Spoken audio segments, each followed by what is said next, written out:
Then, in August 1945, at the very end of the war, came the August Revolution, when the Viet Minh, the forces led by Ho Chi Minh, working very closely with the United States, we were key allies then of the OSS, the predecessor of the CIA. The Viet Minh had their revolution, the August Revolution, that seized power from the Japanese occupiers and proclaimed their own independence. This is the first independence movement in the wake of World War II. These are the closing days of World War II, and the beginning of the whole anti-colonial movement that actually destroyed out-and-out colonialism on planet Earth. They set up the Democratic Republic of Vietnam.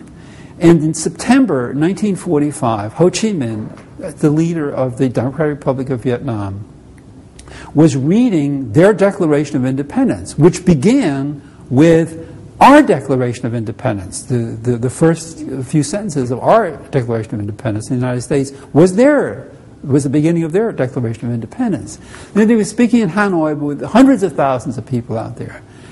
At that time, suddenly 2 airplanes appeared overhead. And people looked up and they recognized, they saw the American insignia, these were P-38 fighter bombers. And when the people saw the American planes as a single person, these hundreds of thousands of Vietnamese cheered, because they thought we, of all people, would be the ones that would support their independence, that we would be their friends, that we would be their allies. At that very moment, Washington was planning the beginning of U.S.-backed hostilities against Vietnam. At that very moment, what Washington was doing was preparing 12 U.S. troop ships that it would be diverted from bringing U.S. GIs home from Europe, and instead would bring an invasion army to reconquer Vietnam and turn it back into a French colony. The invasion force was French commanded. It consisted to a large extent actually of Nazi soldiers that had been forced by the United States and France into the French Foreign Legion.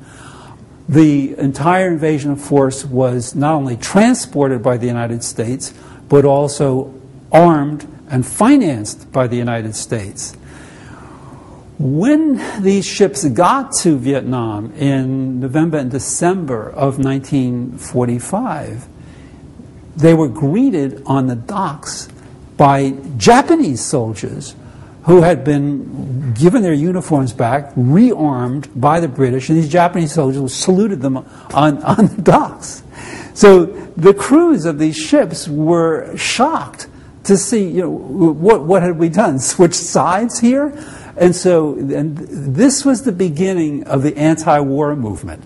Every single enlisted man on those dozen troop ships signed a petition that they drew up denouncing this colonialism, and sent this petition to Congress and to the president.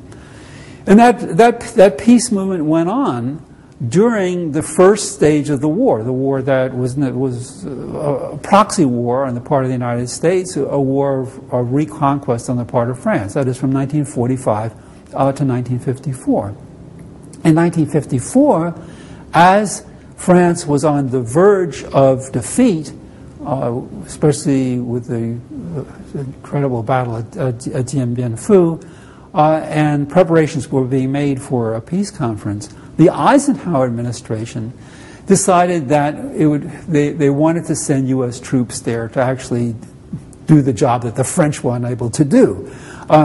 So they floated some trial balloons. For instance, the vice president at the time, Richard Nixon, gave a speech in the spring of '54 in which he said, well, it may be necessary to send U.S. troops because the Vietnamese are incapable of governing themselves.